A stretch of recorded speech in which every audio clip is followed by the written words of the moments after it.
Hey everyone, my name is Dr. Ryan Holsapple. I have a PhD in depth psychology with a focus on Jungian and archetypal studies. And today I have for you a wonderful podcast hosted by my friend and colleague Karen Johnson. And our guests are Randy Russell and Rich Joy. Randy and Rich are two wonderful gentlemen who just wrote 3 books. And they are highly skilled experts in the conversation of what does it mean to master your unique self and get paid to be you. Let me unpack that for you.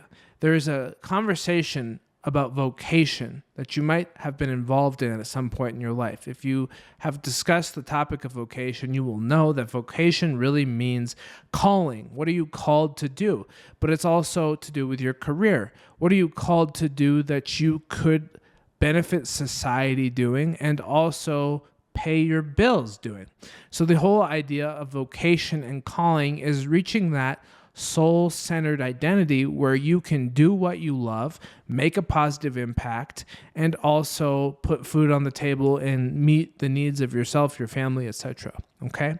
Now, Rich and Randy are profoundly gifted in terms of helping people understand that our culture is broken and warped so that it's going to be difficult for people to listen for their calling because we have incentive systems that are set up to distract us from who we truly are, and furthermore are set up to keep us in this perpetual cycle of woundedness, of inner turmoil, of pleasure that's only on the surface and doesn't reach deeper levels of fulfillment, of complete and utter emptiness, void of real meaning, but always searching on the surface for that next fulfillment. And we have a culture that deeply incentivizes and supports us to live this way. So it truly does take an effort to learn who you are, to grab a hold of your vocation and show up and live a life well lived. And their books are catered to people so that they can understand that you don't have to be miserable while you're working. There might be something in the world. In fact, they insist there is something that you could be doing that expresses your unique being, who you truly are as a human being, that you enjoy, that helps you sustain yourself. And that the universe is set up by a loving creator. And that loving creator put us all here so that we could positively contribute to creation. And it's only by the free will of human beings who have decided to set up systems and incentives, and each of us, by our own free will, willingly participated in the brokenness of dysfunctional culture. And they have rung the bell and said, this is not the only way. And Randy and Rich have done a wonderful job articulating a new vision for humanity in these 3 books, which are entitled Volume 1 of Getting Paid to Be You, Discover Who You Are and Why It Matters. Volume 2 of Getting Paid to Be You, The Soul's Journey, Discovering Your Purpose. Volume 3 of Getting Paid to Be You, Embracing Your Authentic Self. I think you'll really enjoy the way Randy and Rich wrote these books.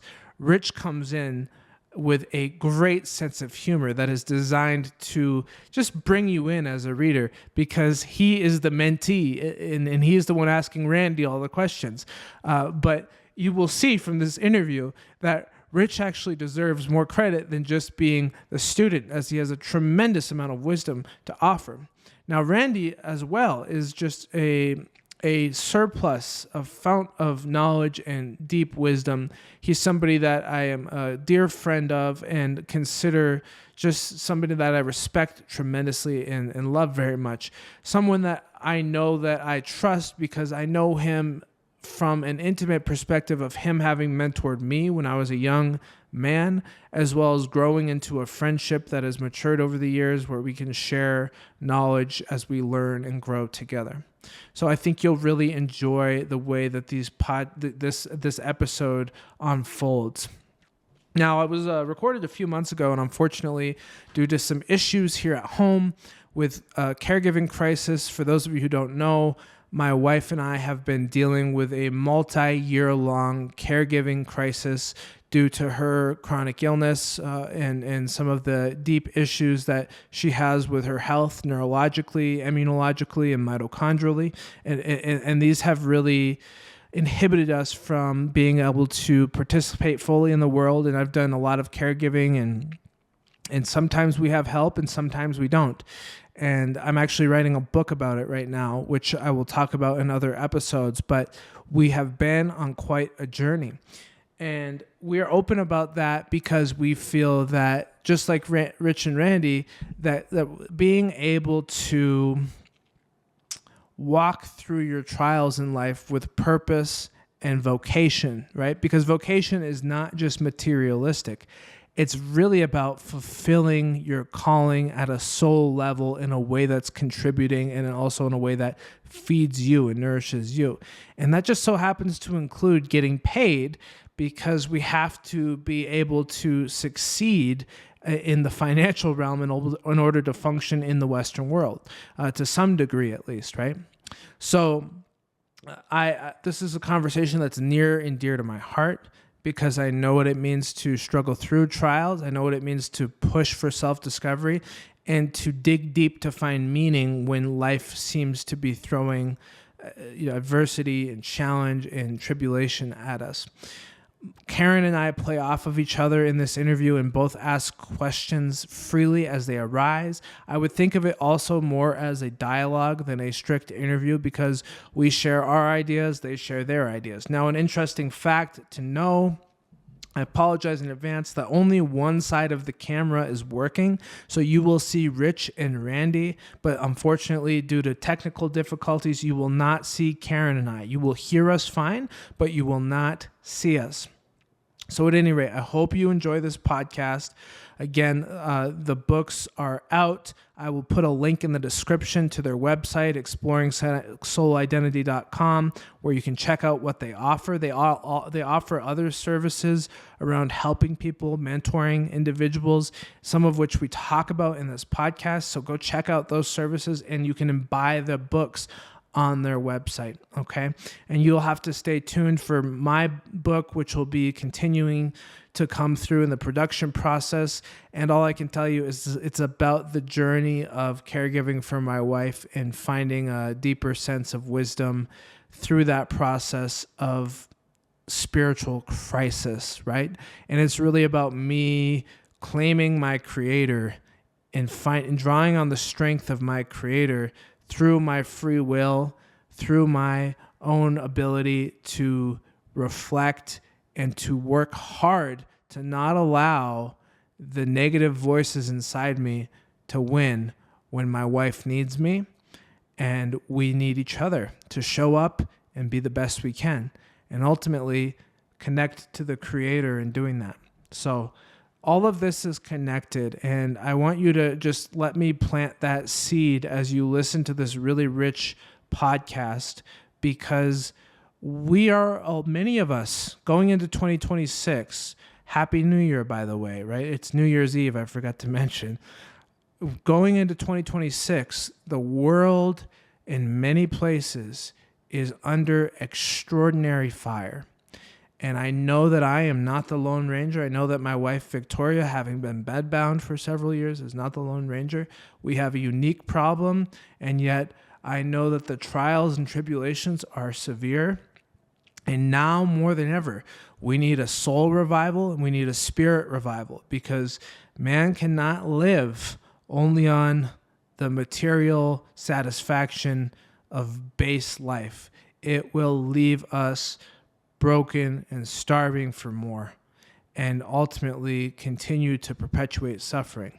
And so all the suffering that's going on now is also an opening. In Jungian psychology, sometimes we talk about how a wound is an opening, right? Not just an opening for infection or for further injury, or an opening that needs to be closed, but also an opening of vulnerability, an opening for something new, right? So when we have these spiritual wounds that come upon us during life, it's an opening to see how we can respond. And in that opening is often a secret gift that we would have not encountered had we resumed in the previously unwounded, undisturbed state. So sometimes when we get punctured, life throws something at us, a crisis, an illness, a death, a loss of a job, a divorce, you name it, that puncture becomes an opening. And if we walk through it in just such a way with loving tenderness and mindfulness, we might have the opportunity to find the spiritual gift that is in it. And I truly believe that that sort of wisdom is available to all of us. And that's why what Randy and Rich are doing is so important, because they preach first and foremost that the wisdom that you need is inside of you, not out there in the world somewhere, but God-given. And what a beautiful message that we need in this age, which is starving for meaning and connection. I hope you enjoy the podcast. And Karen and I really enjoyed talking to Randy and Rich. I understand that you're quite savvy business-wise, Yeah. and that's part of the story that you and Randy share together. In the bonding of the first book, and it's pretty funny, the first book, because you have such a good sense of humor in your writing. When you're like, who is this crazy guy, Randy? And anybody who knows Randy knows that he is just what we call a total coyote teacher, where everything is done through this process of nonlinear discovery. He doesn't structure your discoveries. He is a master at helping you come to your own realizations through laughter, through being a trickster, through his understanding of the art of mentoring. And so he'll ask you questions or say things to you in the book, and it'll leave you scratching your head. But then later you're like, oh my gosh, that actually makes sense. Would you speak a little bit to what that was like for you, getting Well, to I know just Randy? refer to Randy as a, tree hugging granola bar, and I think that pretty much just sums it all up. Yeah. Nice. No, he's unique. I've never met anybody like him. It's been interesting to go through the soul's journey, which is what book two is mostly about, and really kind of you think you create identities as you go through life. And in the culture I grew up in, it was a very competitive back east, and it was these skills that you guys are teaching, but also that Randy's been teaching, and what our books have been about, and what we've written about, and what our seminars are going to be about, and what we're doing through moving forward in marketing, what we're doing right now is really getting people to understand they have that unique soul identity, that individual thumbprint that everybody has. Everybody's different. Well, it's the same thing with our God-given unique soul gifts, that we've got uh, a unique design and unique gifts. And what's interesting is that our culture really doesn't teach these things. So we're getting ready to do parent workshops on how to be a parent. Well, there really weren't any, if you didn't have a good role model and you didn't have good examples and mentoring in your own parents, how do you know how to be a good parent, right? You're reflecting back those same models that may not have been functional. So Mm. that's an important thing. I think that our culture right now not only needs to know their unique identity, each person, there's such a loss in the next generations that are coming up, that they really don't know who they really are, and fundamentally what the unique gifts are. So, that is why I feel what we're doing is very important, to get this word out, not only through the books, but also through the seminars and the workshops. One of the things that I know from working in, the 50 years I've been doing this is that parents don't tend to, unless they're like extremely depressed or something's really out of whack, they won't move themselves to the next level. But if their kid's having trouble, they'll go to the end of the earth to try to fix their kid, and discover in the meantime their their own needs Because lots of people don't realize that you doing your work of development, like in moving into first adulthood is one that we're missing a whole bunch of. You know, we've got so many people over 30 that are still under 15 as far as emotionally. I mean, this transition into your soul identity is really about just growing up in the most ideal environment with the best instruction, both visible and invisible instruction, to move you into real adulthood. So when you want your kid not to struggle as much, you're willing to learn things then that you wouldn't learn or even try to learn if you're too busy with your life, other than now that your kids got your attention because, you know, they're in the basement on a playing a game when they're 30. You know, they haven't woken up yet.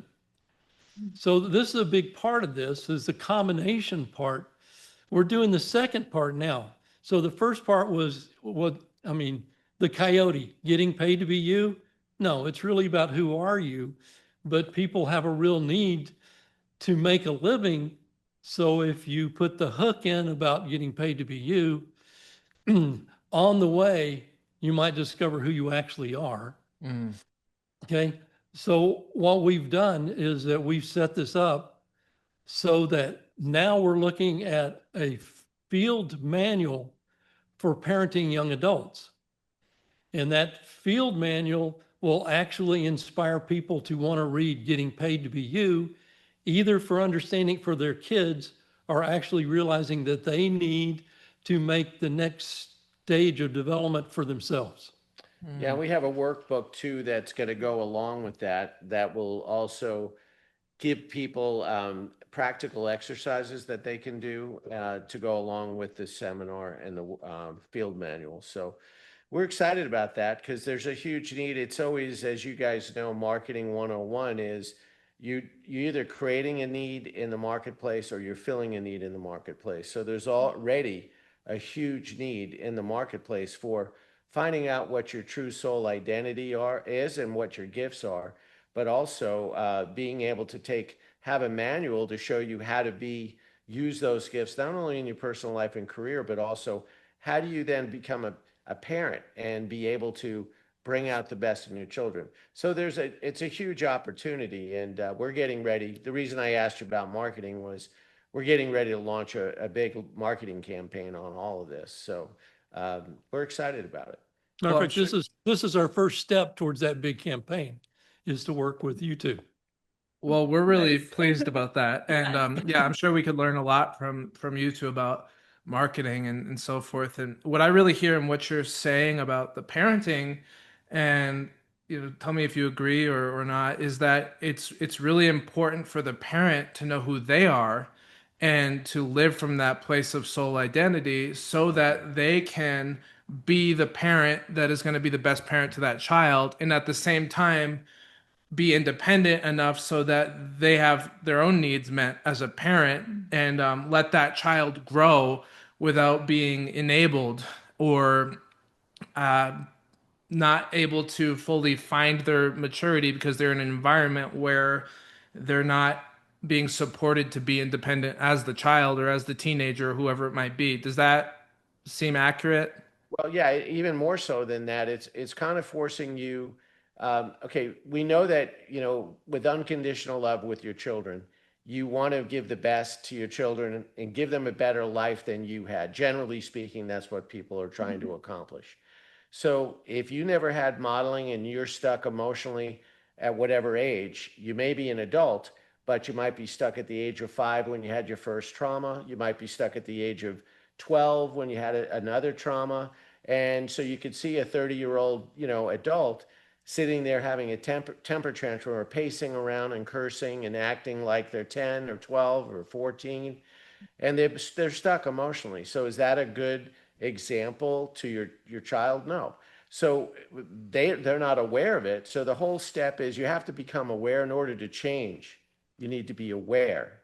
there's an issue, right? So, and the hardest thing for humans, as you probably know, is it's for them to take an honest look at themselves, right? Because God gave everyone this incredible gift called denial. Because if people didn't have denial, they would look in the mirror and they would commit suicide.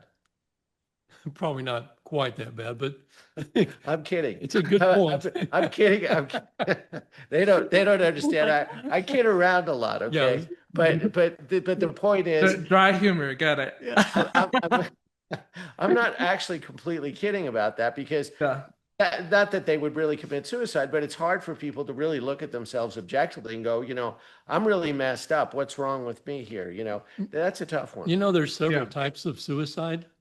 One of them has to do with your physical being not here anymore. Right. The other one is you're emotionally not here anymore. Mhm. Okay, so that's a different kind of suicide where you're here but you're not here. Right. Yeah, that's the Henry David Thoreau. Most people live lives of quiet desperation. And Correct. Dr. Strachan taught us was that you can commit suicide in one act, or you can do it over a whole lifetime by, slowly draining yourself and not being authentic and being desperate and, being against yourself. So, Rich, I think you're absolutely right in a sense of, suicide is really a state of how we're living our lives rather than really being in abundance and enjoy. We're in desperation and total inauthenticity, which is it's suffocating, but people put up with it, like you said, because we deny it. And if you look around what's happening in the world right now, just look at the news. We live in a very dark time where people are not supporting one another. It's not loving. There's very little positive regard for humanity in terms of just supporting each other. And so I think that what you're doing is deeply needed, and it all starts with the family. So another piece on this that has to do with the parents. I've been running parenting workshops since 1994 with the parents of young adults. And one of the things that usually, even on the first day, the parents, once we really define what adulthood is, they'll go, I'm not there. How in the world am I going to get my kid there? Yeah. So there's this recognition. All of a sudden, they realize there's things that I didn't get to do or wasn't mentored towards, or there's understandings that are blank in my mind that I now know that there's things that need to be in there that I never got. And then the workshop on how to be a parent. So when we talk about, suicide, and obviously I was joking before, but you are emotionally cut off.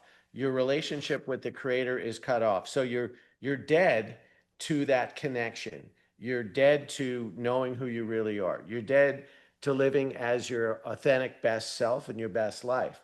So if you're going to go ahead then in the parent workshop, we're making them aware. Okay, so we're taking them through reflection. We're taking them through vision. We're taking them through what is it that your vision is for your child when they were first born, right? And everybody has these dreams and hopes, and a lot of times they're trying to live vicariously through the child, and that may not be the gifting of that child, right? So you have to become aware of that first of all, and we take them through the steps to be able to do that. The next part of that is, have you really become an adult, a mature adult? So we take them through the exercises. Well, wait a second.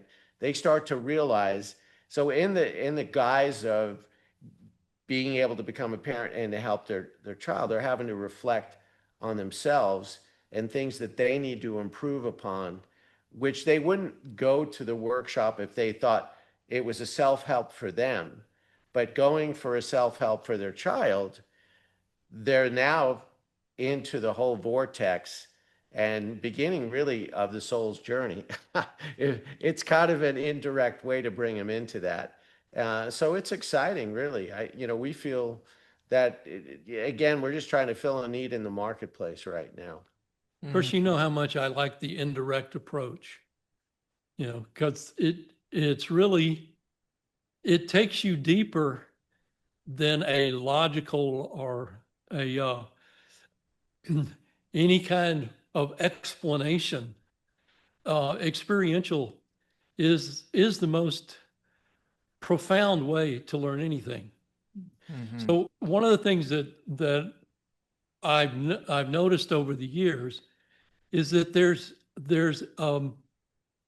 not a full understanding that each one of us is uniquely different.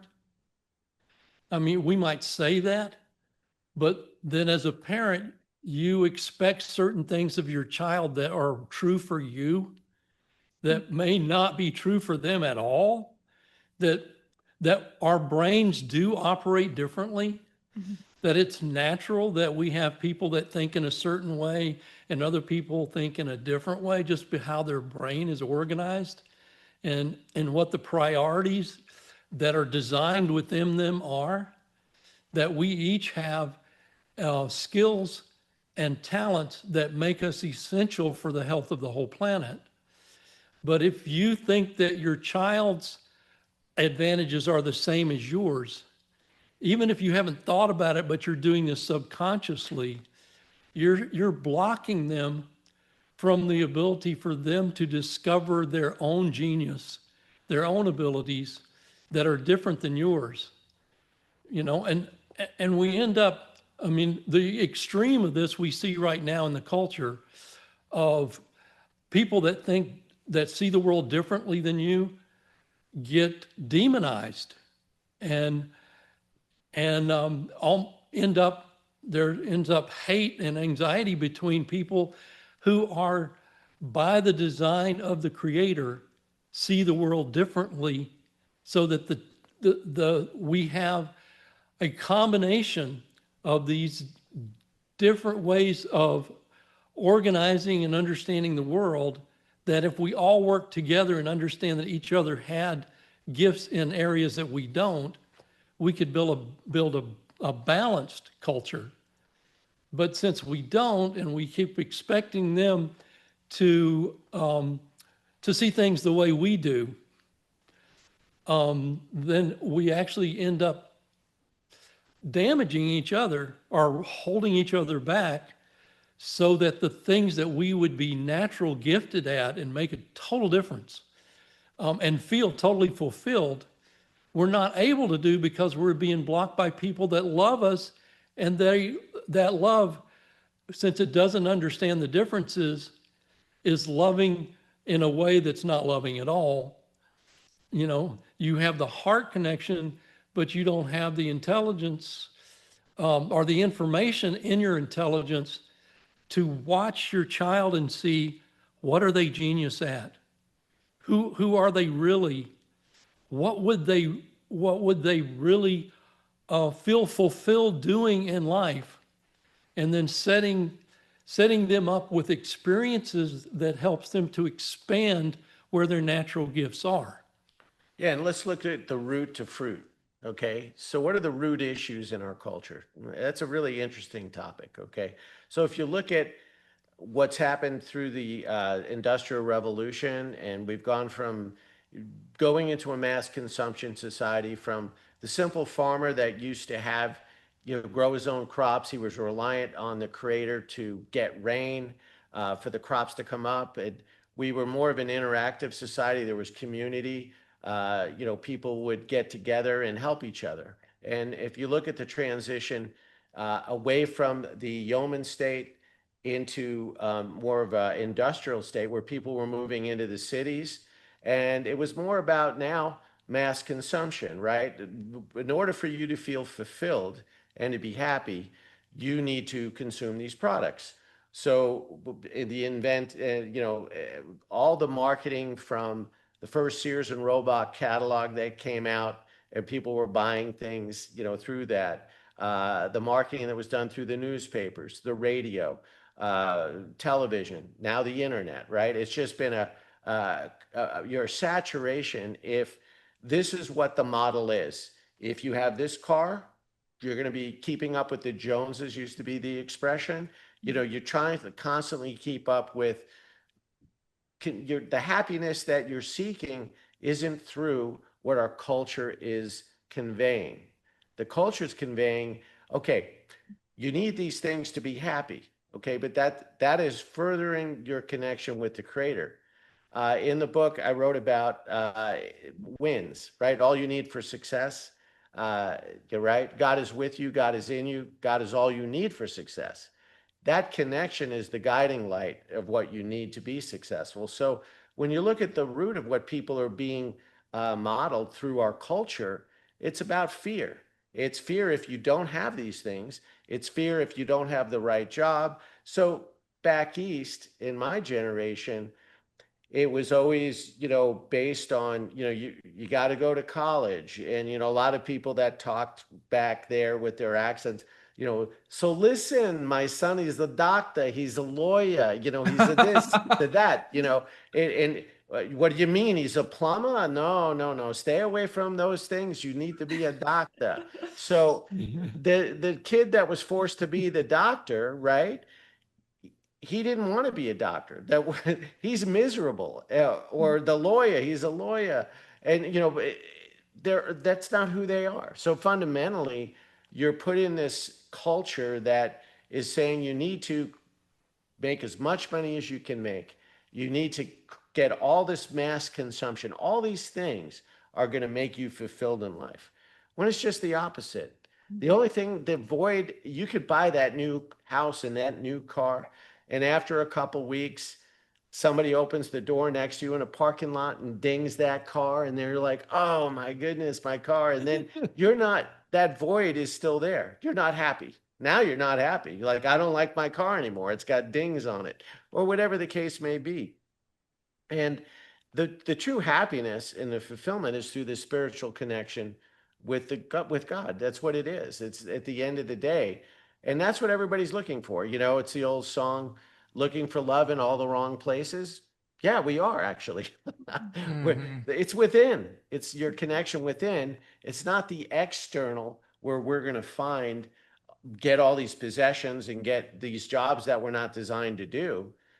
It's finding who you are, and who you are, through God, and being able to experience that, like what Randy has taught, is being able to go out into nature and experience that connection through God's creation, which is amazing if you really look at everything that God creates, and including ourselves. Yeah. We're amazing.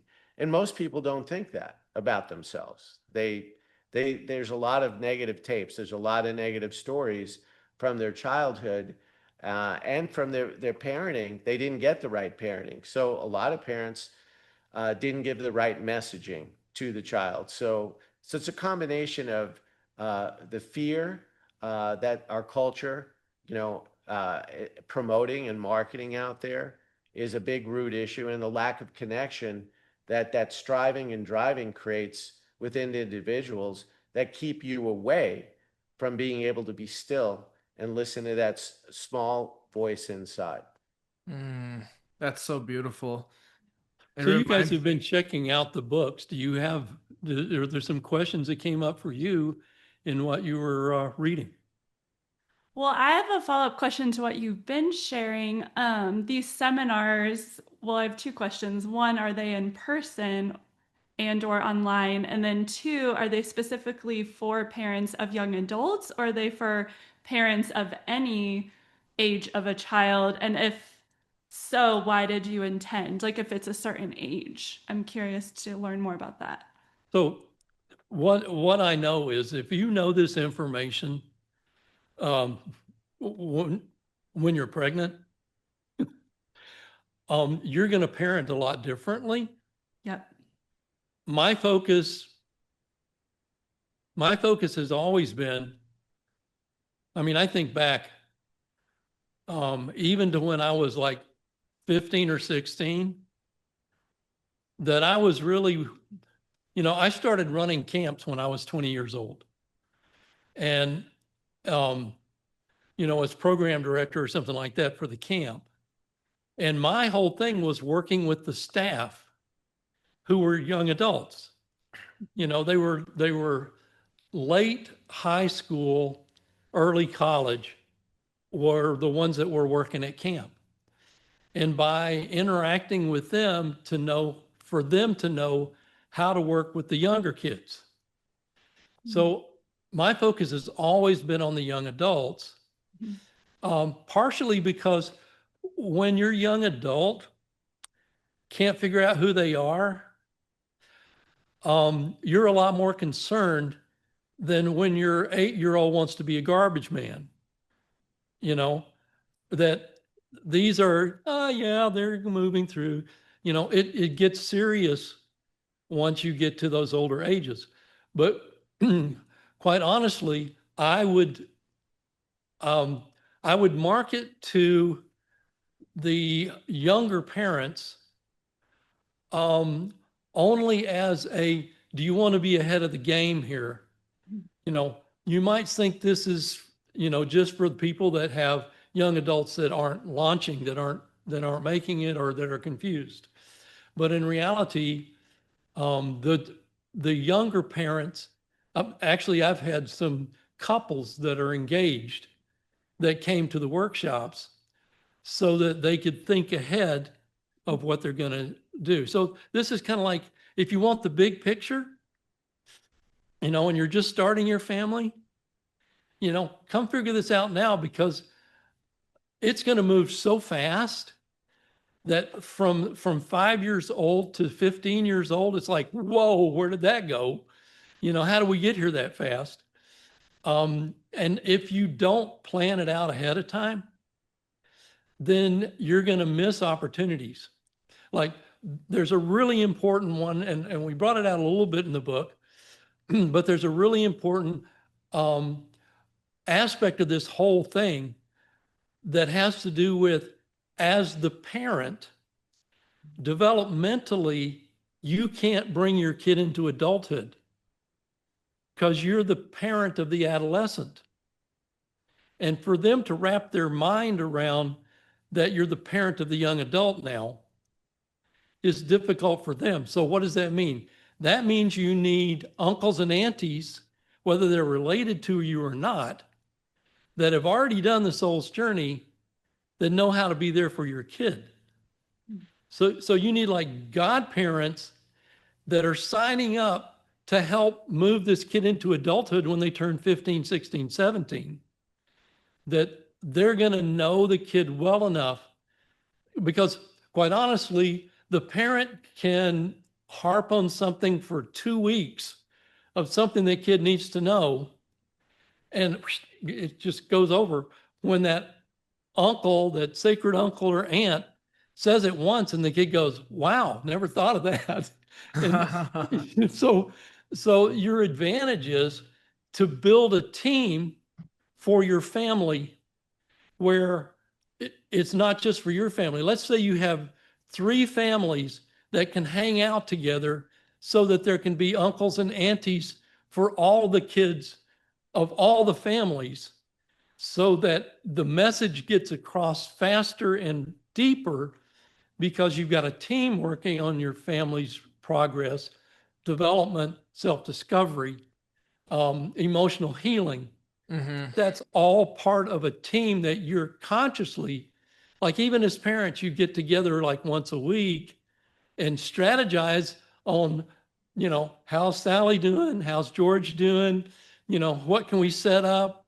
Maybe this weekend we can set up kind of some experience where they can have some experience in this type of success that is in line with where their gifts are, so that they're challenged and inspired because you're paying attention to them in a way that actually moves them forward, instead of that you're just trying to get some time for yourself, or you know, get something that they won't whine about doing. Well, the problem is that whether it be the godparents or the aunt or the uncle, they don't know what it would be like to be a healthy adult either. They're stuck somewhere. Exactly. So you have this whole generational thing going on that people don't have the information. And to answer your question, getting back to the marketing of it, it's simply this. We're looking at doing the seminars and recording them, and then having, probably somewhere around 20 people in the seminar to keep it small. So there's more of an interaction, but then having that recorded so that we will be doing e-learning online. So it's going to be, it's a combination of everything. In other words, if you look at the traditional marketing strategies, which is a combination of everything right now, whether it be print, whether it be radio, whether it be video, which translates used to translate onto television. Now it's translating on the internet, right? So that is what our plan is, just in a nutshell, is to do it in that order, because we have to have the interaction with individuals and us showing this modeling and going through the books. And the books, that's essentially what the books go through, right? You're finding out, you know, first of all, who am I in book one? What is my identity, right? And then you're starting to realize that you have a false alternative identity, right? So in my case, uh, being thrust in that culture of survival and fear, it's like, oh wow, this is what life is. It's a very unhealthy environment that I was in. It was in New York City. I don't know what part you're in the book or any of that, but being working in New York City in the 70s as a young person was frightening. I'm sure you've heard the stories of what New York City was like, being run by the mafia before Rudy Well, I Giuliani. I listened to your first podcast, Exploring Soul Identity, on your Uh, YouTube channel, and you did okay. a really nice job summarizing just how bad it was. But if you Yeah. could remind everyone or tell everyone that didn't listen to that, that would be great. Well, in the 70s, New York City was bankrupt. The garbage uh, collection agencies that were run by the mafia went on strike. Everybody was on strike, and you had uh, just crime throughout the whole city. They even had pamphlets when people landed at JFK or LaGuardia Airport, how to survive New York City. It was called Fear City. And so you can look it up. All you have to do is punch it into the internet. But it was a very, I was being sent to the, I was being sent to the worst places in the city. I worked for a construction company. So they would send me into Harlem and Bedford Stuyvesant. Now, back then, these places were war zones. There was so much crime and the buildings were, deteriorated. They were homeless.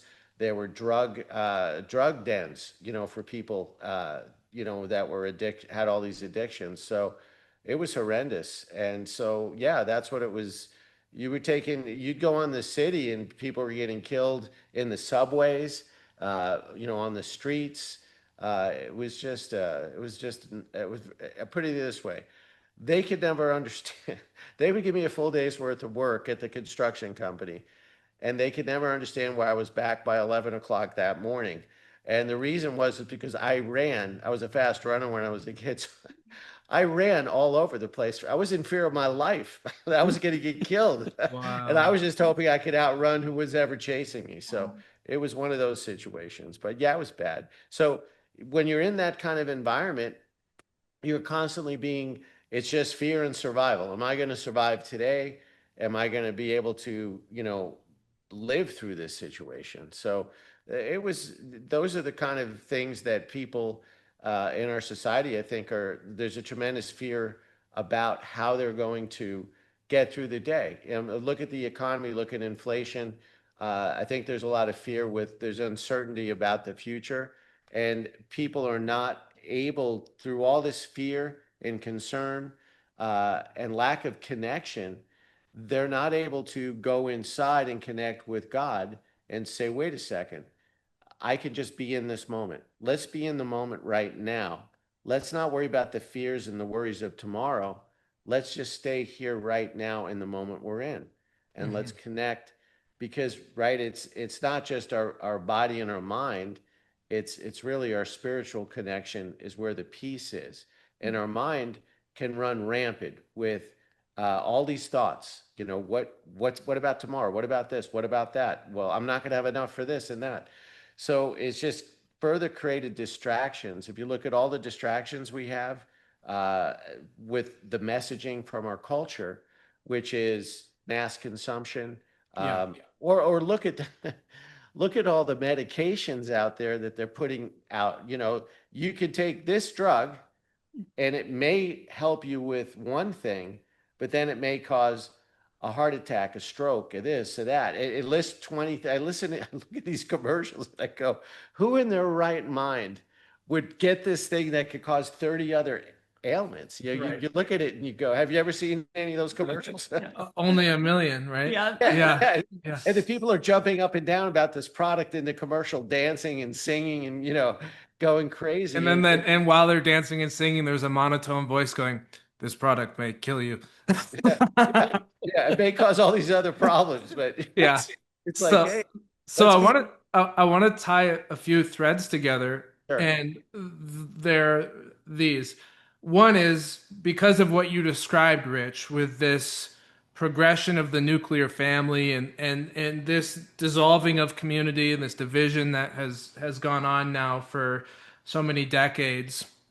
And because of that, there has been also familial issues where families are not set up for success in terms of raising children, in terms of honoring each other's unique gifts, because our incentive structures are so warped. And so the situation that we find ourselves in culturally is that we are faced with all these inauthentic, superficial, vapid societal norms, which are destroying the soul, yet we keep running on the hamster wheel. And what I love about what you're doing is you're basically saying this is not functional at all, and here's a whole new way of connecting so that we can take responsibility for our lives, we can take responsibility for the family culture that we set up, and we can let that ripple out and continue to possibly change the way that we operate as a society.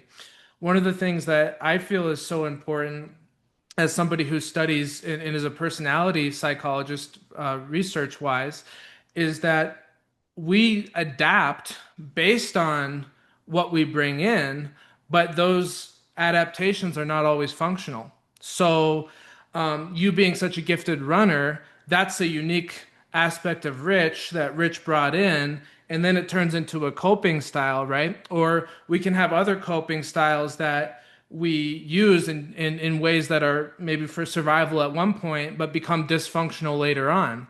Right. And that's because we're all unique. So we all respond to these pressures of the world differently. You can take two people and you can physically abuse them both, but they're both going to have a totally unique response. One person might get angry while the other person might get depressed and victimized, or possibly both.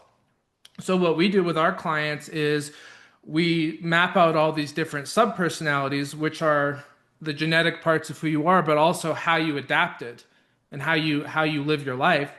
And we help them differentiate what they brought in naturally from what they learned, right?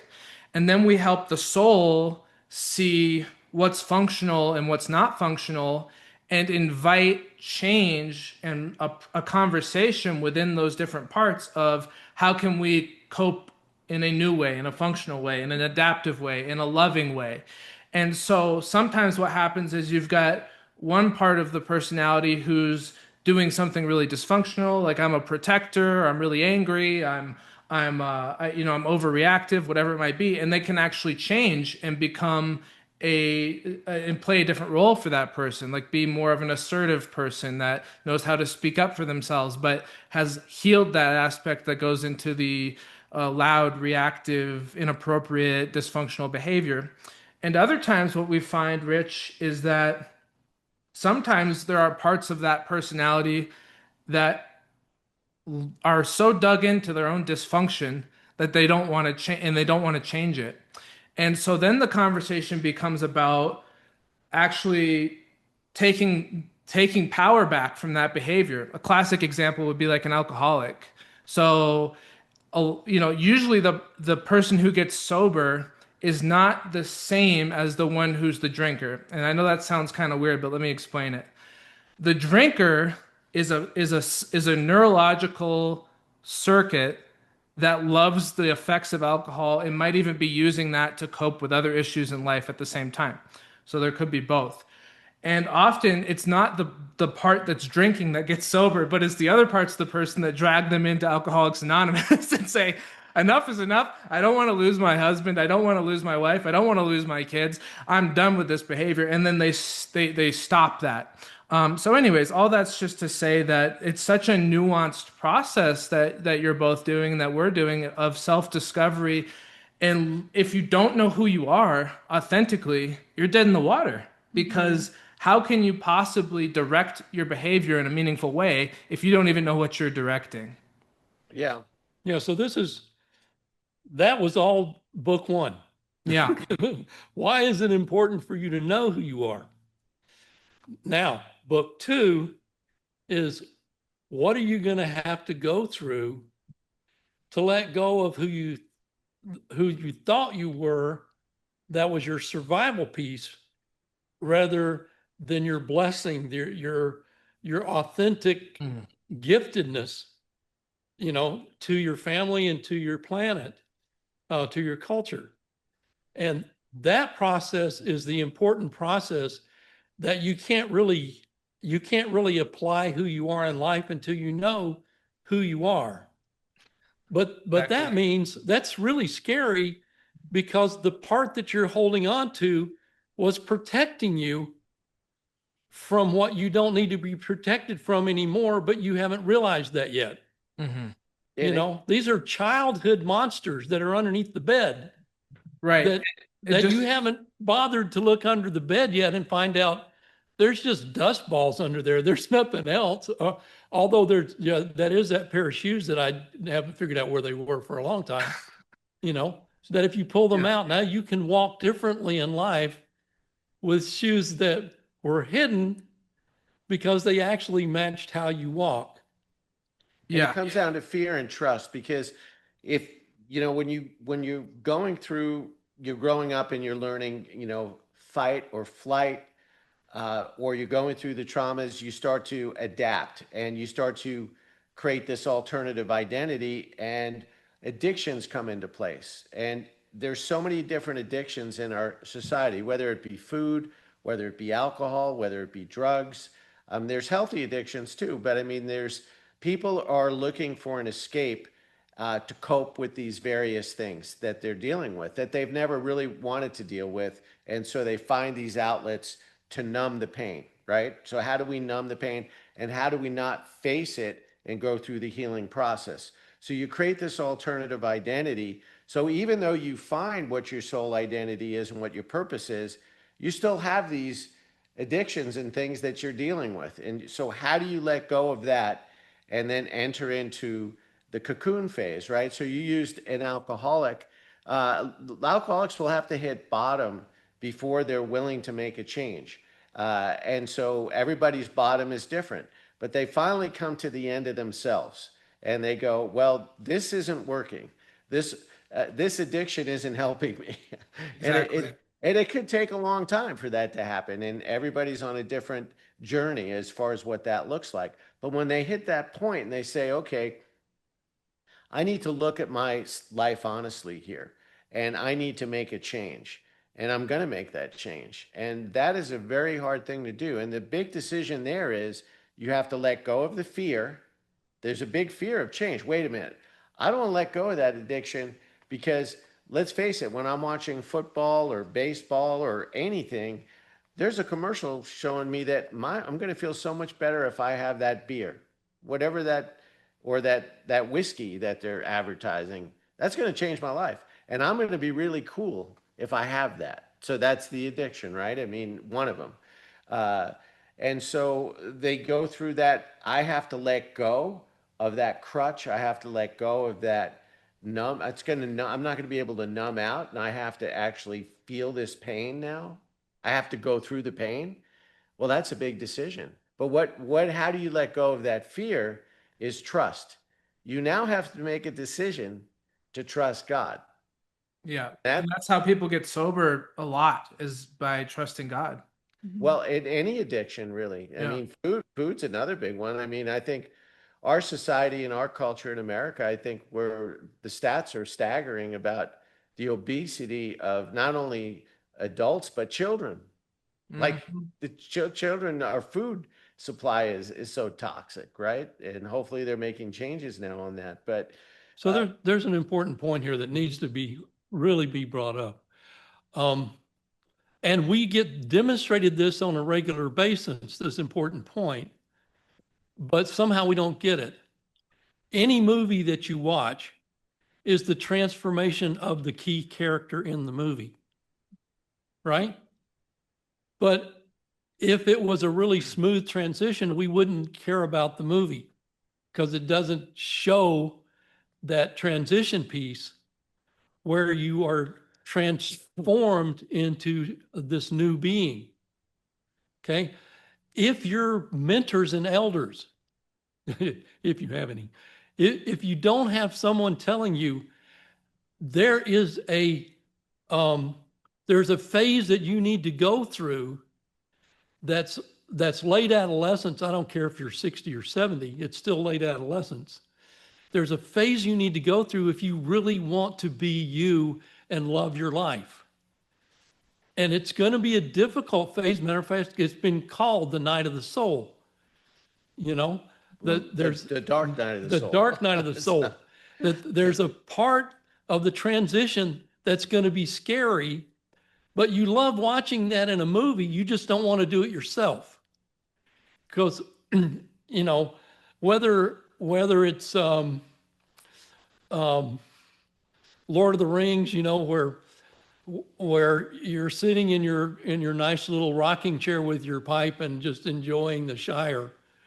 And then this crazy guy comes along and says, "Hey, we need your help. Get up. Let's go.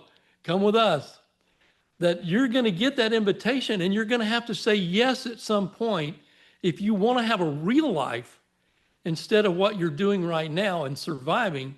If you want one that's an adventure that takes you into places that makes you feel alive and fulfilled, then you need to allow yourself to go through this uncomfortable part that's a necessary phase of life.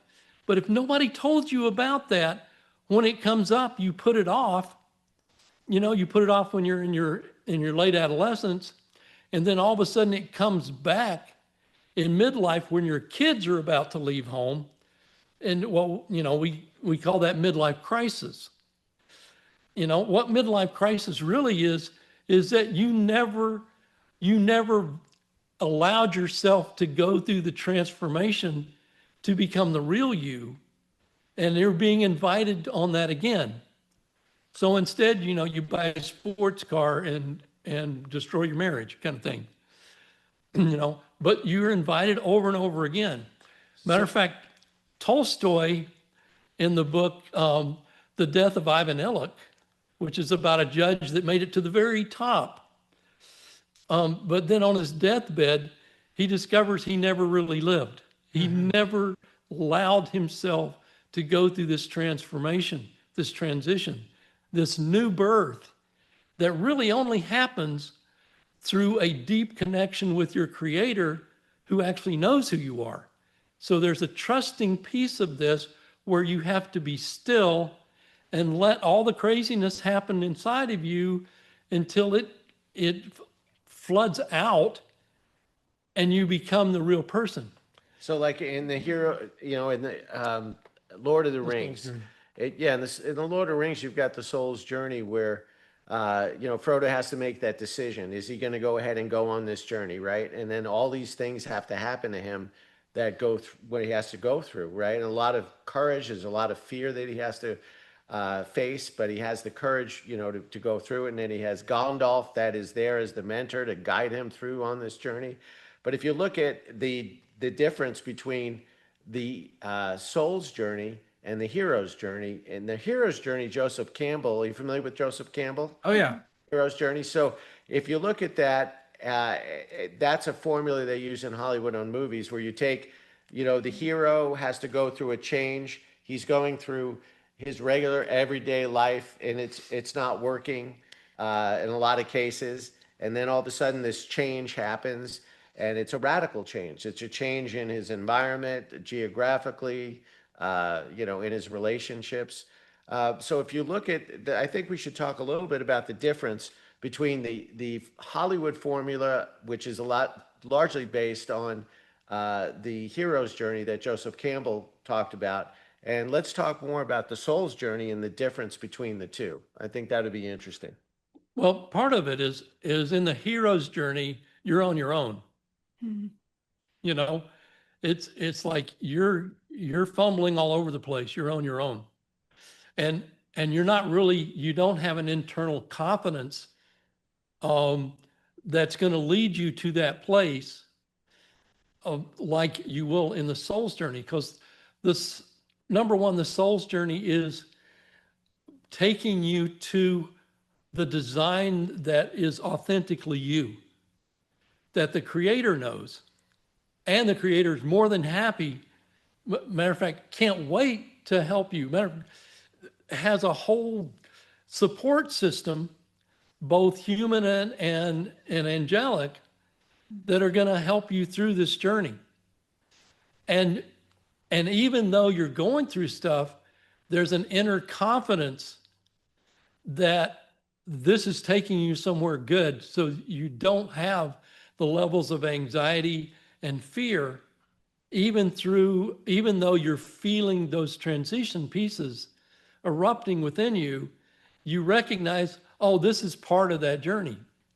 Matter of fact, as you know, on the Vision Quest, in a Vision Quest, you're going to go through about 4 different transformation pieces where, you know, at one point, your thoughts are going all over the place and you're counting leaves and you better not have any words on your shirt or you're making new words off your shirt because your intelligence is saying, I'm the most important part. Why are you rejecting me? And then you go through this emotional upheaval where you're crying one minute and you're laughing the next. And you can't figure out why you were doing either one of them because none of this makes sense. So in that vision quest, you go through this spiritual angst, this physical angst, this emotional angst, all those things in a shorter period of time. But then after the vision quest, now you have to integrate all that stuff. Where in the soul's journey, it's happening in a slower pace. Although I suggest you do both, because having the shortcut makes you feel better as you're going through the integration process. Okay, but you're gonna have to all the systems. This is like rebooting a computer back when you did that, you know, and it's like, it's only 1% now. Now it's 5%. It's like now it's 10%. And this can happen over years instead of over 4 days and 4 nights. And we should just briefly explain to the audience what a vision quest is for those who aren't familiar with it, if you wouldn't mind, Randy. Oh, I don't mind. So a vision quest, which was actually, we know more about it with the native tribes, but quite honestly, even in the Old Testament, prophets had to go through vision quests, and they always did it in the wilderness, and they were always alone. Okay, so it's not just restricted to, you know, Native Americans or Native tribes or African tribes, but this is something that came from the very beginning. So it's typically either 3 days and 3 nights that you are in a solitary place all by yourself. Most of the time you're fasting. You know, some groups you have water and if you have some kind of thing where you need some food, it's a limited amount of food. You know, if your system can't tolerate fasting. Right. But it's basically fasting from everything that's normal to you. Like if you have regular exercises that you use, spiritual or emotional exercise, you don't use any of those on a vision quest. You're spending 4 days and 4 nights just crying out to the Creator, I want to know who I am and why I'm here. I'm willing to sacrifice everything in my life to be totally here for this amount of time to be willing to listen and pay attention without having to analyze any of it during the quest. I'm just going to be present for 4 days and 4 nights and receive whatever Creator wants to tell me about my life and my purpose. My first Vision Quest, my father, and I didn't even know about Vision Quest at the time. My father protected that Vision Quest by camping away from me, and I know he put up a hedge of protection around me. I know that's what he did. I didn't know that at the time, but it was during that first Vision Quest that I knew I was going to be working with young adults throughout my life. That became very clear to me. So that's like I felt a heavy weight when I started that quest. And all of that just dropped off of me. And I felt alive and alert and inspired. And I saw myself working with young adults throughout my life. So that was on that first quest.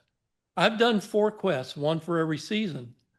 And the quests after that are just clarifying more of what I learned on the first quest, taking me to a whole new level of understanding of what I already was given the first time. Okay. Beautiful.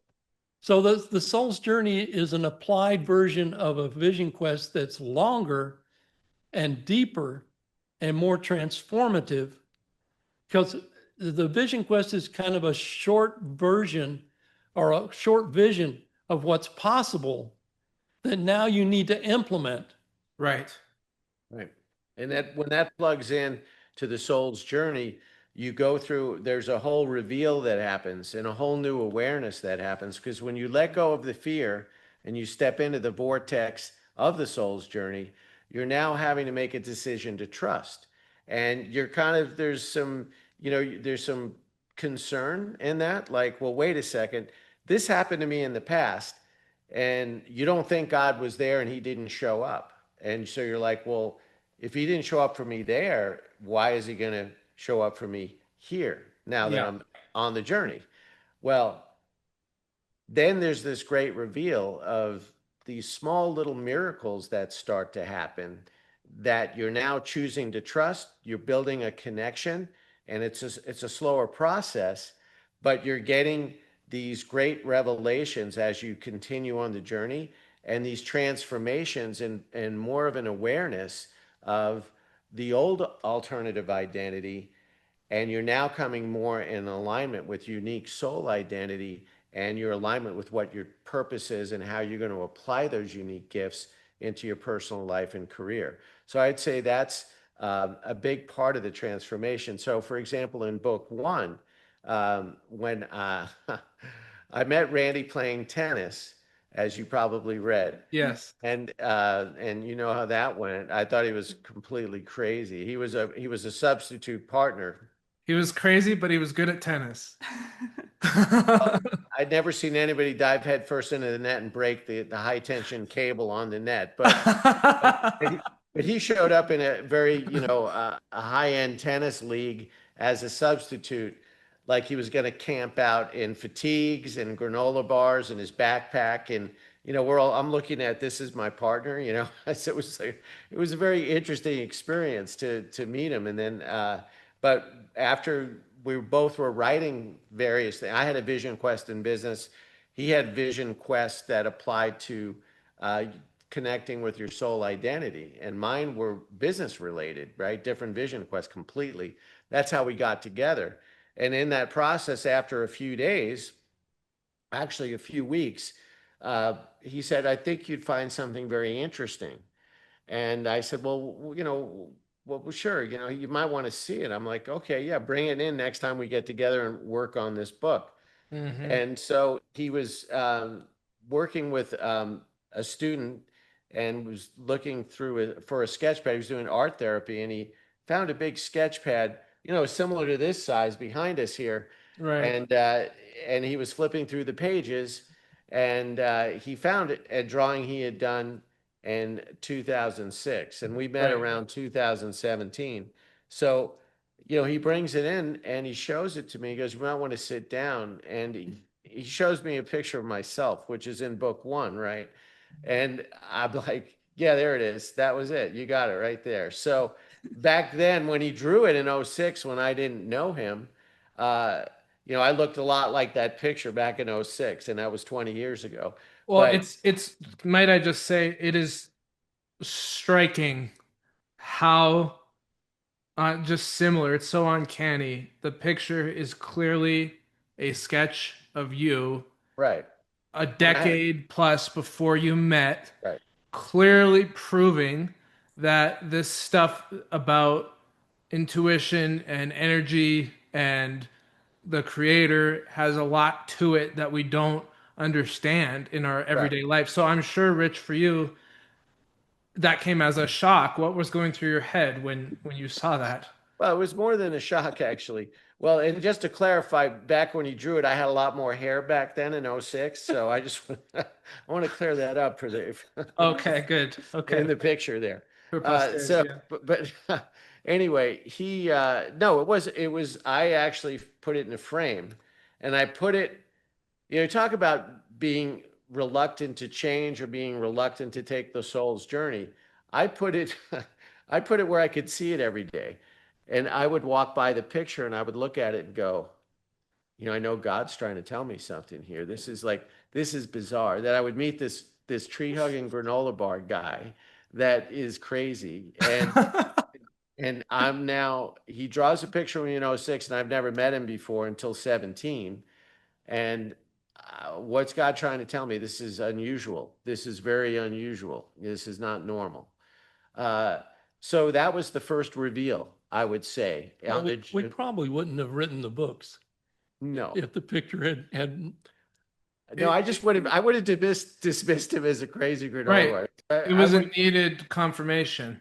well, it was needed confirmation, but it was God's reveal that, wait, so God really still remembers what my name and Wow. my address is. And, oh, okay. Well, all right. Well, God, this is interesting.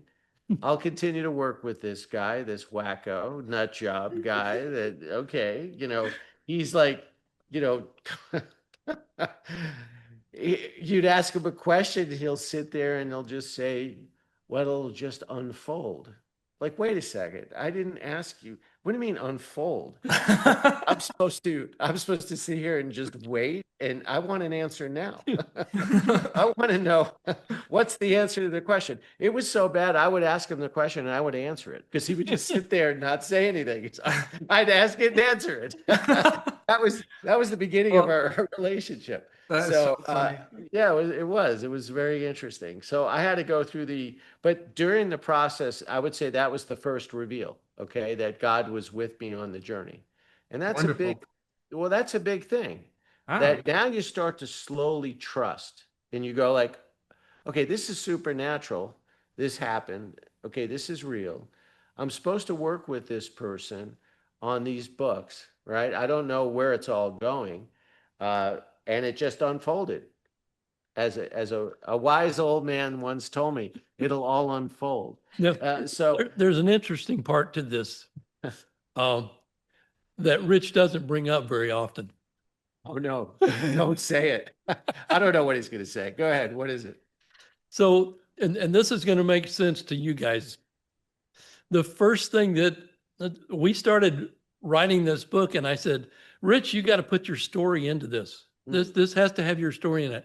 So he ended Yeah. up writing a whole autobiography that nobody has seen. But it's actually there is a couple of copies of it hidden somewhere in the world. It's But locked in a safe. but he had to do his own autobiography about his family and his growing up and all before we could actually do Getting Paid to Be You series. Right. So the trickster part here was we were writing a book about Vision Quest and which actually is in book three. That actually came about as the last book of this trilogy. That's where we were supposed to start. And then it wound up being, yeah, an autobiography of my life because I had to really look at, um, I had to look at my life and really be objective and remove denial and say, well, wait a second. These various traumas that happened and these various things like surviving New York City in the 70s as a dumb kid that didn't know anything about anything, now being thrust into this world of survival. um, I had to look at all those challenges and go like, okay, this alternative identity um, was constantly in motion to adapt to whatever situation that I was in. Yeah. Okay. Yeah. And so it's almost like a chameleon type situation where you're not really, fundamentally who you are as being a good person, but you're not operating in your unique giftings. So it was an eye-opening thing to look at it. So then to be able to write books one, two, and three, I had to go through that part of the soul's journey to be able to look at my life objectively and Yeah. remove that veil of denial. And that's a hard thing to do. And then you have to trust that there's a reason for it, and then you have to trust that at the end of it, that God's going to use it for good, and that you're protected on the journey. So, yeah, I wanted That, to share that with you about that. that's That's an so important. beautiful. It's what our mentor Roger calls the calling. His calling Right, to be a therapist. right. And in order for us to answer that calling, we often have to go through some of the tribulations of the soul's journey just to get to the point where we have the equipment, the spiritual and the psychological and the soulful and the emotional resources to offer what we have to offer on that journey. So the sometimes the trauma, the challenge, the tribulation becomes another part of the gift, just like with you right now, Rich. Like, your story is so touching, and now it's a part of the gift of what you're offering, is that you've been through this miracle of healing, and when we listen to you, we can feel it. And we're, at least I can say I'm very inspired, and I Mhm. feel like you're resonating, right? Yeah, everything you're saying, I'm like, yes, yes. Yeah, but I wanted to shift a little bit and make space for some of the questions that Karen has written down, if that would be okay, Oh, great, both of sure. you. And I know that we're talking for a little over an hour now, but if it's okay with you, we have some questions if you have time. Go for it. Sure. Okay. I just want to highlight that I love you all sharing that showed the ingredients to the soul's journey. The vision quest showing the potency of this shortened time period. And what I found with the vision quest is that that potency comes because it's this space where it just invokes surrender and invokes courage. Like these are things that are necessary to then go engage in a thing like a vision quest. It invokes curiosity and courage and perspective shifting. And so, all of what you're sharing, I love that it's highlighting these key ingredients that are so important on the soul's journey for us to find because we do, like you said, Rich, making that shift from um, being in fear to trust, it's like jumping off a cliff for a lot. Like it feels so scary. And I remember our mentor when I went through, I always called it my mid quarter life crisis. In my mid 20s, I went through a very dark night of the soul for years, actually. And I remember one day I was driving along and I saw this bumper sticker that said, "Change not how you look, but how you see." And it was one of those first moments like you were sharing, Rich, where I just felt like something bigger was trying to talk to me and something bigger was trying to get my attention. And our current role, Roger, has shifted my perspective of that time as he's like, Karen, that wasn't your quarter life crisis. That was your awakening. That was your quarter life awakening. Exactly. And so I wasn't able to see that until hindsight to look back, because in the moment it felt like a crisis and it felt very scary. And what I love about all the work that we're doing is that these spaces are so limited, but they're so crucial. Like limited in the sense there's not a lot of people offering spaces for these conversations. And I feel like what you were saying, um, earlier is that when we do take that leap or when we are ready, the teacher will appear. Like quote says, when the student is ready, the teacher will appear. And I was lucky and blessed in that time to come into contact with someone that was able to walk me through a real soul formation journey. And that's, yeah, it just makes me so excited that we get to now have space for others to be able to enter these places. It's so needed. Amen. Well said. Yeah. Did you have any questions you wanted to ask? I know. Well, a lot of what I wrote down, so I've gotten through book 1 and 2. I've not gotten to book 3 yet, but I have read 1 and 2 and loved all of it. I think what really stuck out to me, one of one of the themes that stuck out the most to me was needing healthy cultures to thrive, and just how much, even this morning, I was reading crazy statistics about the United States in comparison to other countries. How, like you were saying earlier, like obesity. I think I read like 47%, or I might like just high numbers. And then just crisis, we're just in crisis really in the United States overall is what it feels. And so my question would be, what specific parts of our culture do you see needing transformation to support the soul's journey? First one of those is parenting. Mm. Okay. But the parenting actually goes back to that the parents are willing to do their transition. Mm-hmm. Okay. Which means that you need someone to say to the parents, here's how you get your kids to be healthy and on track. And it requires you learning how to listen at a whole different level to both your kids and to your own soul. Okay. Because the beginning of this is about mentors and elders. And we have a culture who has a minimal amount of mentors and elders. Now, at one point, there's a term that's called Wanishpa. It's a Lakota term that I understand that means the gathering of elders. Well, my wife and I ran a Wanishpa the first Friday of every month for a while. And one of the things I discovered by surprise was I thought Wanishpa would be where we had the elders gathered and they would share wisdom. But what it turned out being is that the elders showed up to be able to listen to the younger ones so that they could learn and grow, partially from what they were putting out there that was actually being heard. So they were being seen, they were being heard, they were being felt on a level where they recognized they had value. And so the first step of this is someone needs to show you that you have value and that what you're going through is an important part of who you are. So how do you transform a culture? Well, it's going to be through that interaction of deep love for the people around you, enough that you're willing to be present with them no matter what they're going through, so they know they're being supported.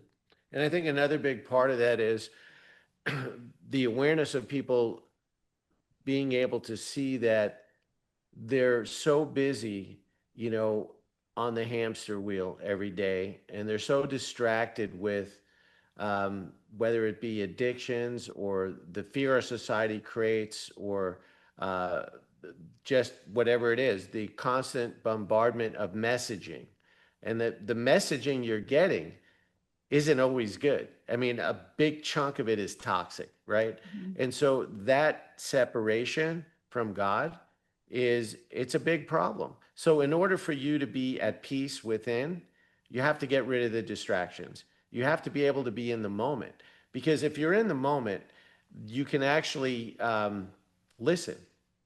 If you cannot hear, if all you're hearing is the monkey mind chatter of what about this, what about that, what about, it goes on and on and on. It just doesn't stop, right?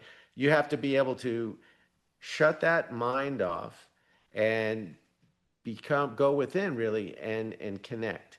And that's, to me, is the biggest part of change, right? But how do you get people to become aware of that? And so it's the awareness, and Mhm. it's the ability to shut off the distractions, shut off the fear, be willing to trust, and trust that God's with you on this journey. And most people don't think that. Most people just feel alone, like, hey, I'm in this alone. Where's God? So, and God's just waiting, for that connection, because we have free will, right? We have the will. We can make decisions here and go, Exactly. hey, I either want to connect with God or I don't. I want to keep running, right? I'm going to keep running from reality. And so, And So, that's what we call the refusal of the call, if you want right, to put it in Campbell's right. language, or the acceptance of the call. I'm so blessed because even while having a turbulent childhood, adolescent period with addiction and behavioral issues and clashing with parents and becoming the identified patient and going through the behavioral modification process I told you about, and then coming to Randy though, was like I said, the first program where I wasn't being treated like an object, but I was being treated like somebody who mattered for what they wanted and who they were. And I wasn't being conditionally treated based on, well, if Ryan does this in the program, then he passes. But if he doesn't do this, then he fails. Randy didn't operate that way at all. And of course, when I was in my 12-step programs, getting sober from alcoholism and just being a recovering alcoholic, I was blessed with good sponsors, which were also that way as well. Like they didn't treat you based on how far you were in the steps or how much progress you were able to make. They really allowed you to take it one day at a time and look at yourself for who you are. And I just feel like we have such a warped system for transformation in our culture because it's all about behavior and it's not right. about the soul. And Sure. really good behavior, like in terms of like loving behavior, functional behavior, behavior that's in alignment with the creator, that all comes from knowing who you are and being Right. connected to your soul. And so I just know that if I didn't have Randy and then go on to work with other mentors and eventually have Roger, Dr. Strachan in my life, I know that I wouldn't have had the same opportunities for growth and that my transformation might have been stalled, and taken longer for me to learn some things, or who knows how that would have come about. And so I just want to plant a flag here and just say mentoring is so crucial to the soul's journey. And we are starving in our culture for Right. loving mentors that don't just focus on your behavior, but they focus on your uniqueness. Yeah. And that's because it hasn't been for generations. I'll speak for men on this, and maybe, Karen, you can speak more about it, but for the women's side of it. But on the men's side of it, if I look at the generational history of the men, they weren't mentored. My dad's dad, his dad, it goes way down, and all these generational problems were, inherited. It comes down the line, all of Yeah. it, right? And so you have to overcome that. And so I think that's a big part of the problem. I went to a seminar, men's seminar once, and there's probably 300 guys there, and the question was, take 10 minutes and I want you to write down three really good positive memories that you had with your dad. And at the end of it, the person that was running the seminar said, okay, now everybody raise your hand. who could write three things down? And out of 300 people, there were maybe 10 Right. people As raised their. if. Wow. What's that? As if. That's Yeah. And so that was really enlightening to me, that Wow.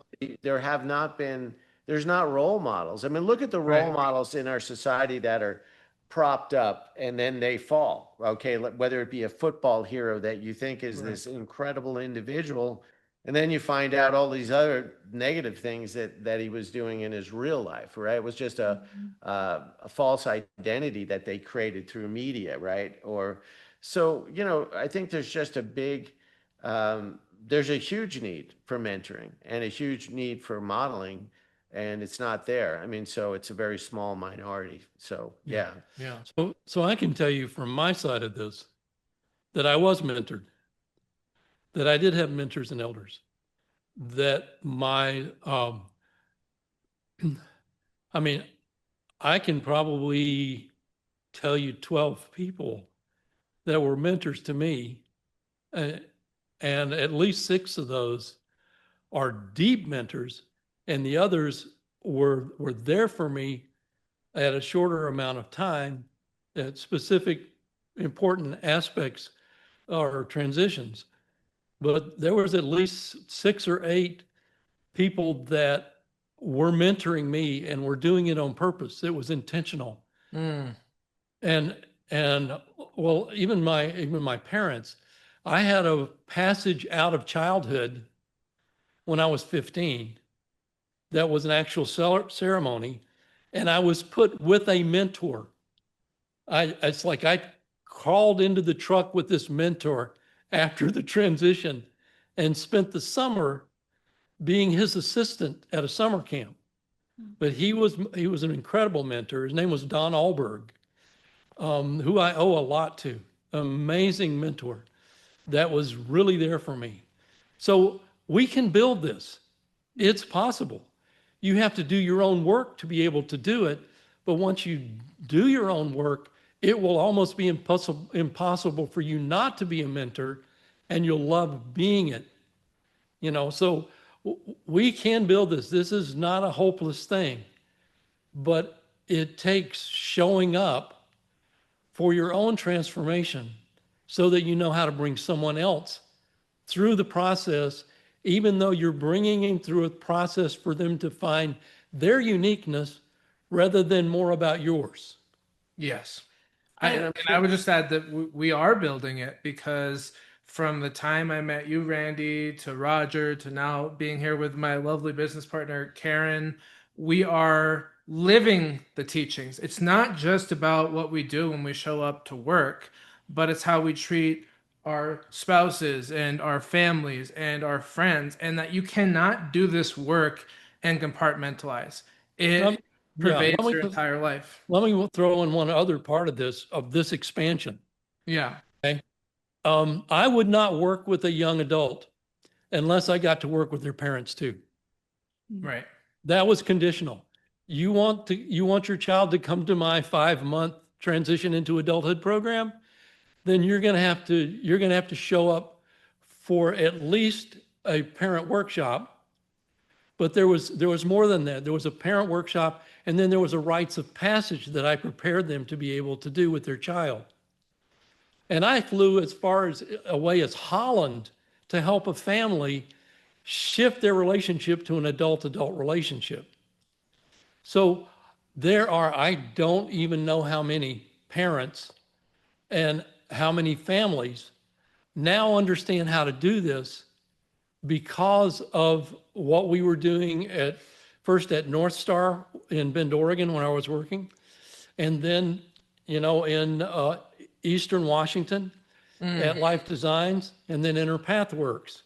But I'll give you an example of how this worked. On the rites of passage, I had an Apache kid from New Mexico that his parents had done the parent workshop, and now it was time for the whole family to recognize that he had committed to the soul's journey. So it wasn't a rites of passage where you're now an adult.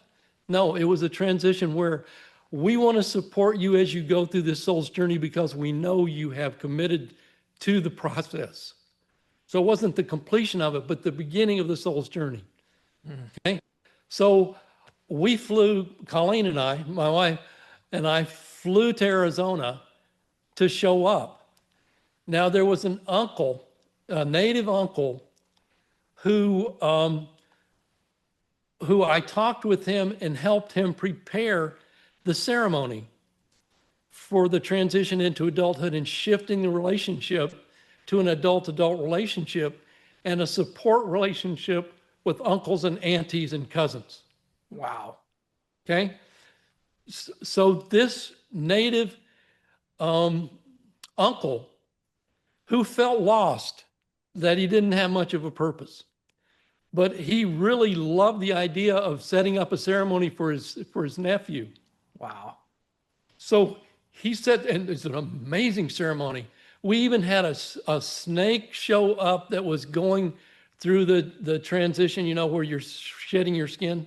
Hmm. There was so many Wow. things that happened That's cool. on this celebration. But a huge part of it was now this uncle knew who he was because he'd done this. So Wow. he started doing rites of passage for all the other families of other Native people that he knew in Arizona. You just can't make this stuff up. That's amazing. Yeah, I'm curious, Karen, what's been the woman's experience with mentoring? Had you found, is it similar to men, or do you see it, has it been different, or what's your opinion?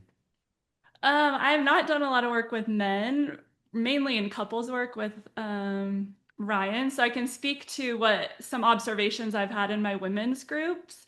And Right. back to when you were speaking about like the culture of men and in regards to the soul transformation journey, what I found fascinating to me is we call in our work the self soul spirit, we create people's mandalas. And so that's all their sub personalities within a circle.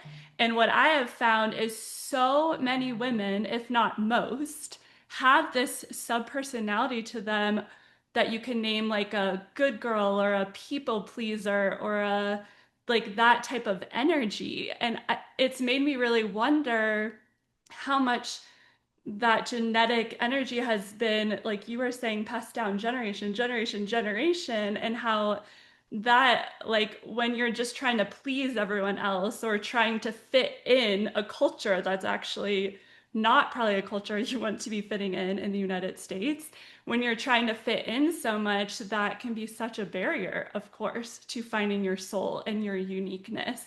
And so, a lot of work that I've personally done in my own life has been around that energy, that mentality of, well, I'm here for other people. I'm here, like, my identity is rooted in how I connect to my community. Whereas that can be a big gift. Like, women bring a lot of gifts in community and bringing people together and being that mother, being that teacher, being that aunt. It also, I feel it can really hinder if that's your main identity is focused outward, because what that does is it focuses you on all your roles you play in life instead of who you are in here. Mm. And so for me, that's been one of my biggest healings is saying, okay, like if that's not who I am, like being married or being this certain type of career, like, or being this good girl appeasing everyone or playing by all the rules, like who am I? And that was pretty scary to dive into. And so I think that's just Wow. a Yeah. bigger observation I've made when working with women is how many of us have that in our So, lives. so did you have mentors, like a woman that was a mentor in mentoring you on how to be a woman and how to go through the soul's journey? Have you had, so there is more women, go ahead. Well, that's fascinating because I've never thought about how my main two mentors in life have been men. So Huh. interestingly, Hmm. I have been mentored by men. And I want to add, though, one of the biggest spiritual mentors for me is Mother Earth energy. And Okay. so when I went on my vision quest, in other areas and times in my life of crisis, I've really encountered this like tangible, without a shadow of a doubt, Mother Nature and I would say she has been the one that has taught me what does that mean to step into that part of who I am. Well, and So Rich, I think another piece is that, Karen, correct me if I'm wrong, but you are the woman mentor that you needed. Yeah. That you are the one for other women that you needed for yourself. Is that fair to say? I would say that's fair to say. And I have asked Dr. Strachan if he knows women that he could connect me with because, like you were, Rich, are bringing up, I think it's really important that I also connect with older women that are Mm. on this journey. And so Dr. Strachan did connect me with someone. And we have been spending time together just in conversation, and Oh, wow. I didn't know that. that's been fun. Yeah. Good. So would you say just in general, just to kind of, I'm trying to do an analogy here, Oh, just to yeah. kind of compare. Well, here's what I'm trying to get to on these questions is, so for men, generally speaking, in the seminar I was in, I would say that maybe 10% had mentor, maybe. Hmm. Now, would you say for women, it's higher or lower than that? That they have a female mentor? I would say even lower if we're saying a female mentor who has lived the soul journey. Right. I would conjure that it's lower than that. Lower than that. Well, then it could even be lower that for men too, you know? Hmm. And so Yeah. what I found really interesting about what you just shared, and the way I see it anyway, and it could you see it differently because it's your own experience, but from an Hmm. objective standpoint, um, Mother Earth, right? That connection of the mentoring that you had with Mother Earth, Hmm. I would connect another dot, to God, to Yes. God's creation. And Yes. so that connection, God was mentoring you through Yes. that connection and relationship. So Yeah. there's a piece of this that I think you'll really enjoy, Karen, Mhm. is that when I look at God, okay, we've got spirit. Now think about this. It's like we talk about a heavenly Father, but the spirit works within. Mhm. Okay, the inner work within is a feminine work. Mm-hmm. So I really see that spirit is the feminine aspect of that healing that transforms you within, that causes you to be able to act, which is the masculine. Yes. Amen. Okay, so that transition. And the other thing that I've noticed over the years is the majority of moms that I've worked with have taken on a mom identity and can't get out of it. Okay, so for them to be able to look at who they actually are now, other than mom, Mhm. is part of the gift of the empty nest. But instead, it becomes a pain and a loss and a hollowness that they don't have a purpose anymore because their kid's not at home. That they're not sheltering them. They're not, doing the mom thing with them anymore. And they're trying to, you know. So it's like when everybody comes home for Thanksgiving, or Christmas or something like that, that mom tries to jump back into mom role again, which keeps her stuck and it keeps them stuck Yeah. because they start acting in relationship to her being just mom when they get there. And it's not how they're acting in the rest of their life, but when they're around mom, they feel like they need to put her back into her position again. Here's my laundry. Does it make sense? Yes, Yeah. for sure. Yep. Yeah. All of that I resonate with. Yep. So we might have to do a whole new podcast on spirit and creator. Yes. Love to. Karen and I have talked about our relationship with Jesus as a huge part of all this. Mhm. And there's a lot of cultures out there religiously that actually don't fit the energy and the truth of Jesus and the creator and however you want to conceptualize that in the audience. We honor in our model, everyone who comes to us gets to have a unique relationship to the creator. So instead of saying you have to see it this way, it's more of an open, like, how do you see it? And what's your relationship to God? And how would you like to cultivate that? And some people are more at the level of just wanting to operate as a self, is like, how do I function as a human being? How do I have a successful marriage? How do I be a good father? And others are more ready to take it to that next level of the creator. And instead of judging that, we allow people to be where they are and then grow into the next levels of awareness and spirituality as they're ready. But I think we could have a very rich podcast all about spirit and creator and all the ways in which the creator has so clearly led your lives, Randy and Rich. And these books are they're such legacy books, and they are sorely needed in a world that has really no concept of what wisdom even is. And so, you've really packed a punch in these 3 volumes that is so impressive. And knowing you, Randy, and now getting to know you, Rich, I mean, this is walking the walk, not just talking the talk.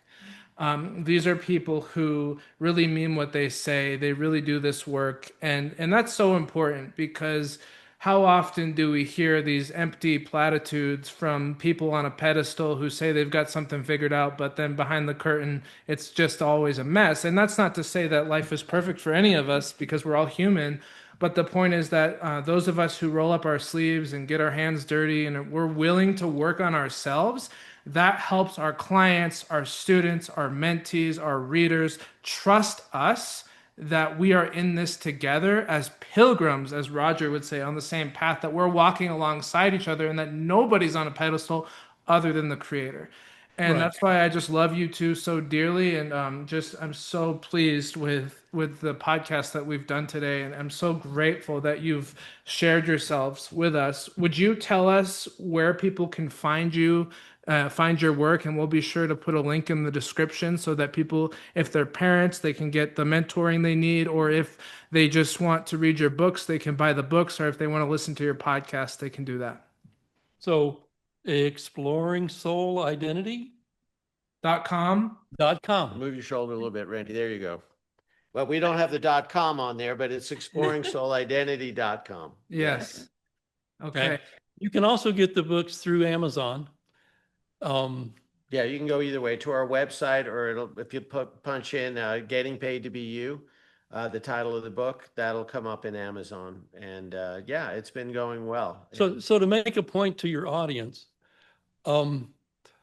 if you as part of this audience really want a heads up on how to help your child move forward, it's worth reading Getting Paid to Be You to understand what the process is they need to go through. It's going to give you all kinds of tools. And the books are also like workbooks. So you're going to have exercises in there that are deepen your ability to not only understand, but to apply this to your life. Wonderful. And we didn't even get to all of Karen's questions. So would you two be willing to do another podcast someday? Oh, Sure. absolutely. Yeah, we'd love to talk to you some more. It'd be Yeah, great. we'll go ahead and get this posted up on YouTube and we'll send it over to you. But thanks so much for your awesome participation. We're Thank you, Thank guys. you. Thank Yeah, you. blessings in your journey as well with what you're doing, and we appreciate what you're doing to help people. Thank you. Thank you both. Thank you. All right, I'm going to stop the recording.